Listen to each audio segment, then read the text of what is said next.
Most quit smoking advice says, just stop. But nicotine addiction isn't just a habit, it's a real physical process. So if you've tried before and it didn't stick, that doesn't mean you're weak. It means you were fighting biology without enough tools. This video is built on guidance from the National Comprehensive Cancer Network, the same patient-aligned recommendations used in cancer care to support smoking cessation. Whether you're quitting for your health, to support cancer treatment, or for the people who love you, this is designed to be practical. Here's what we'll cover: why quitting feels so hard, what can change in the first 12 hours, what treatments actually help, what to know about vaping, and what to do if things don't go perfectly. Here's something many people never get told, and it changes how you see yourself. Smoking is not a character flaw. For many people, it's a physical addiction driven by nicotine, which is in most tobacco products and in many e-cigarettes. These products are designed to deliver nicotine to your brain quickly. Over time, your brain gets used to nicotine being there. It starts to crave nicotine just to feel normal. So when you stop, your brain and body can react. That's withdrawal, and it can look like anxiety, irritability, restlessness, low mood, trouble concentrating, or trouble sleeping. That's not weakness, that's a normal withdrawal response. One more key point: nicotine drives the addiction, but most of the serious harm from smoking comes from the many other chemicals in tobacco smoke. If you have cancer or you're a survivor, smoking can make cancer care harder by interfering with treatment response and increasing risks like treatment toxicity and complications. That's one reason quitting is often part of the overall care plan. People assume quitting benefits take years.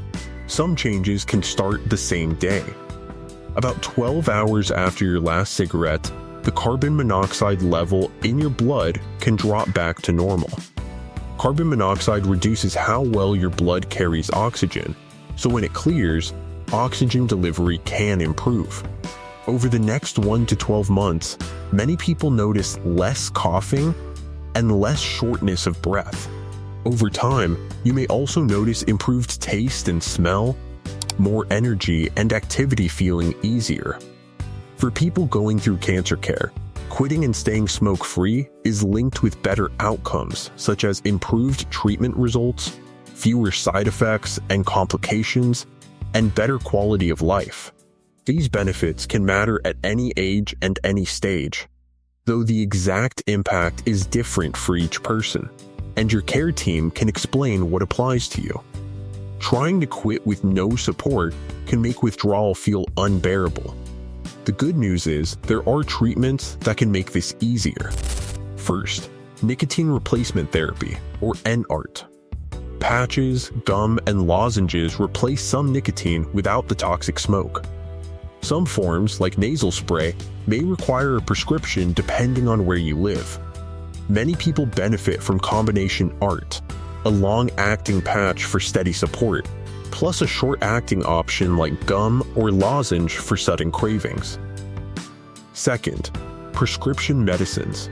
2 FDA-approved non-nicotine medicines used to help people quit smoking are Varenicline, which helps reduce cravings and reduces the reward from smoking, and bupropion, which can also reduce cravings and is sometimes chosen when mood symptoms are also present. These are not right for everyone. Your clinician will match the choice to your medical history and, if relevant, your cancer treatment plan.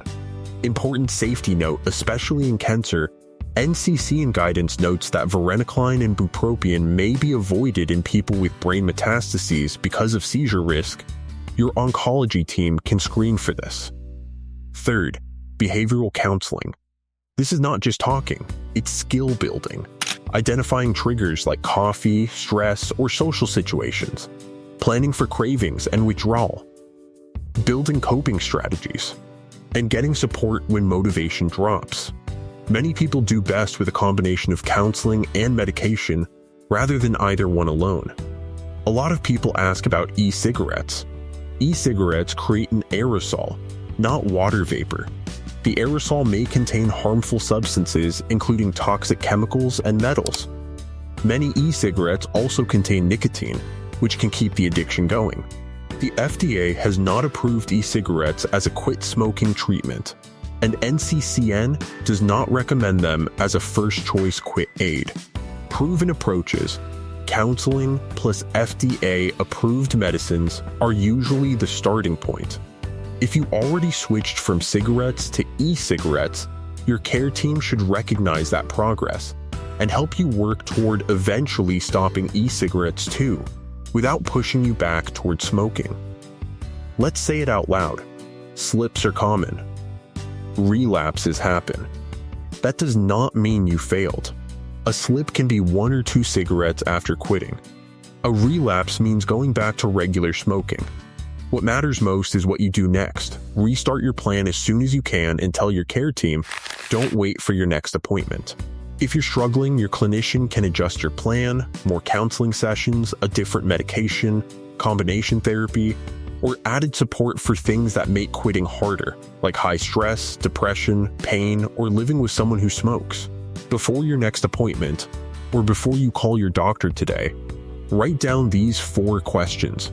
What medication options are safest for me to quit smoking? What side effects should I watch for? And who do I call if they happen? When should we check in? And what's the plan if I slip? You don't have to do this alone. Oncologists, primary care clinicians, nurses, counselors, and tobacco treatment specialists can all be part of your team. You've made it this far. That already counts. If you feel severely depressed or have thoughts of self-harm, contact your doctor right away or seek emergency care. You were with MedVivid, where medicine is made simple. If this helped, subscribe for more clear, evidence-based health content. Quick note, this video is for general education based on the NCCN Guidelines for Patients Quitting Smoking 2024. It's not a substitute for medical advice from your own care team.